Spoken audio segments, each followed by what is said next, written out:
भंडारकवठे येथील लोकमंगल साखर कारखान्याचा हंगाम सुरू होण्यापूर्वी शेतकऱ्यांना दिलेलं वचन पाळत ऊस बिल आणि तोडणी वाहतुकीची बिले वेळेत पूर्ण केल्याची घोषणा व्यवस्थापनामार्फत करण्यात आली आहे।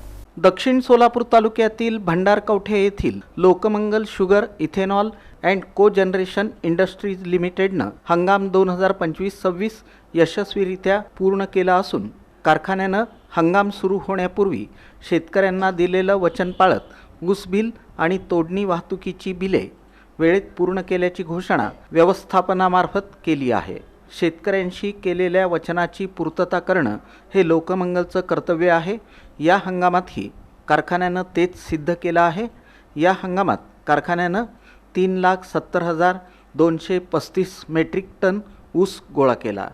साखर उतारा 9.60% इतका नोंदवण्यात आला। याशिवाय सहवीज निर्मिती विभागानं 2,20,00,000 युनिट विजेची निर्यात केली। येत्या गाळप हंगाम 2026-27 बाबत बोलताना अध्यक्षांनी सांगितलं की कारखाना पुढील गाळप हंगामासाठी सज्ज होत आहे। आगामी हंगामात आपल्या कार्यक्षेत्रातील सर्व शेतकऱ्यांनी लोकमंगलकडे ऊस द्यावा, यासाठी कारखाना विशेष प्रयत्न करेल।